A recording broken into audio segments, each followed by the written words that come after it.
नमस्कार मंडळी, प्रवास गाथा या माझ्या यूट्यूब चॅनलमध्ये आपले स्वागत आहे. आजचा व्हिडिओ आहे ती म्हणजेच आमच्या गावची प्राथमिक मराठी शाळा व नसुर्डे जांभूळवाडी. ह्या शाळेमध्ये मी 2 वर्ष शिक्षण घेतलेलं आहे, 4थी आणि 5वी. असंच सहज फिरता फिरता मला ती शाळा दिसली आणि नंतर आम्ही त्या शाळेत प्रवेश केला. शाळेतील इमारती, आजूबाजूचा परिसर जरी नवीन झाला असला तरी माझ्या आठवणी मात्र जुन्याच आहेत. 4थी 5वी सलग 2 वर्ष केलेला अभ्यास आणि मित्रांसोबत केलेली मज्जा मला आठवायला लागली. परंतु तुम्ही आता बघू शकता मराठी शाळेचे मुलांचे प्रमाण इतके कमी झालेले आहे की सध्या आता नवीन युगामध्ये माणसे इंग्लिश मीडियमकडे धाव घेत आहेत.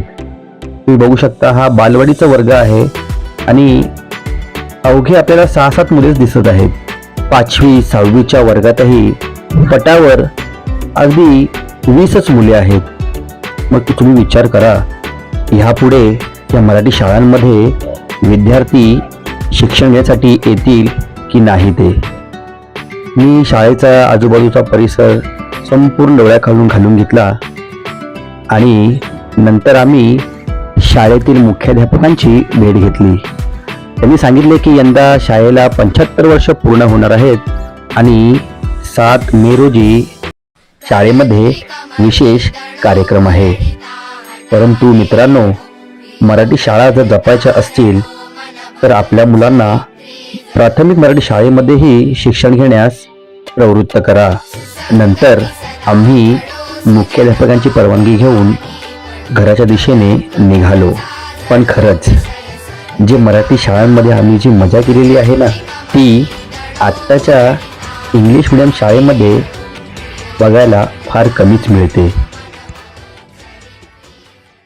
नंतर आम्ही घराच्या दिशेने निघालो आणि हे जे आपण बघत आहात तो आहे आमचा नाट्य नमनाचा सभागृह. इथे गावातील संपूर्ण कार्यक्रम होत असतात. तर मंडळी, माझ्या प्रवास गाथा या चॅनलला नक्की सबस्क्राईब करा. धन्यवाद.